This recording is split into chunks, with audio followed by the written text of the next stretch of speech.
थेवब्लाबो बिपिएफ पार्टिनि मोनसे धौ दंखायोमोन जेब्ला पार्टि डिसिप्लिनखौ लाखिनानै बयबो भट होबाय रायजो राजा बयबो मानिलायबाय जे बे केन्डिडेटनो होबाय खिन्थु केन्डिडेटखौ रावबो चइस खालामाखैमोन बावखुंग्रियाव जे बे केन्डिडेटआ माने बर' बिरोधि केन्डिडेट होननानै बयबो बुंलायलायदोंमोन मानोना बियो नबसरनियाजोंबो लोगो लाफादों बै समाव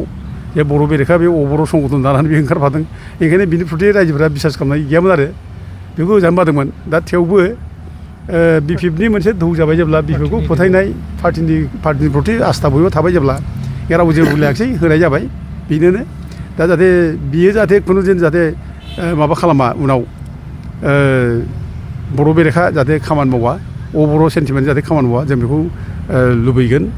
आरो मोनसे जोंहा आसा जों खालामो जे फैगौ जायनाखि डेलिमिटेसन जागोन आरोबाव डेलिमिटेसन जाबा अब्ला जोङो बावखुंग्रिखौ माने एसटि सेगमेन्ट खालामनांगौ होननानै जों दाबि खालामगोन मानोना बावखुंग्रिया बर'नि बिख्लो जायगा बे बिखा जायगा जों बेखौ माने जेनेरेल खालामनायखौ जों लुबैया आरो जानो नाङा बियो आरो जों बेखौ माने जेब्ला इलेक्सन कमिसनाव जोङो पिटिसन होयो इलेक्सन कमिसना जेब्ला डेलिमिटेसन खालामनो नागिरो 2022आव अब्लाबो जों बेखौ दाबि खालामखादोंमोन जोंनि 6 सिडिउलनि प्रभिजन बादियै बिटिसिआव इसिबां माने माबा जागोन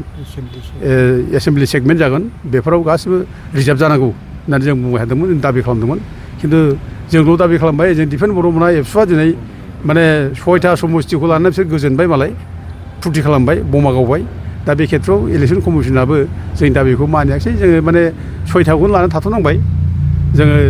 9टाखौ जेनेरेलनो होनाय जाबाय दा ओंखायनो फैगौ डेलिमिटेसन जानाय जागोन बे डेलिमिटेसनाव जों बे बावखुंग्रि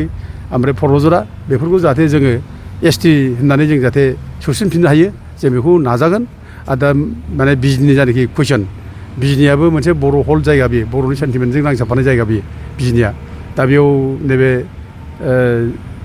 माबाखौ जोंहा अरुप कुमार देखौ जे बेयाव केन्डिडेट होबाय दा बेयाव बिपिएफनि केन्डिडेट नङा बेयाव एसे बिजेपिनि दा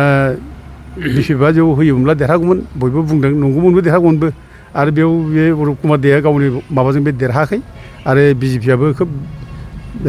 स्ट्रं नंखायामोन बे जायगायाव बिसोरनि बिजेपिनि माबाजोंबो बिसोरो अरुप कुमार देआ देरहायाखै दा बिपिएफनि माने धौजोंनो देरहानाय जाबाय दा गथिखे जोङो गोसो गैयामोनब्लाबो जोङो बर' रायजोआ बयबो अरुप कुमार देनो होनाय जाबाय दा देरहानाय जाबाय दा थेवबो उननि समाव जों जाहाथे माने बे जायगाखौ जों माने एसटि खालामनो हायो जों बेखौ नाजागोन जिथु आं दहाय बुंनाय बायदि जे बिटिसिआव 6 सिडिउल एरियायाव सिटफ्रा गासिबो एसटि जायो रिजार्भ जायो एसटिफोरनि थाखाय बेखायनो फैगौ डिलिमिटेसनाव जों जाहाथे बेखौबो एसटि खालामनो हायो जोंनि थाखाय प्रब्लेम जानाय सोरखारा जथेस्थ' नाजागोन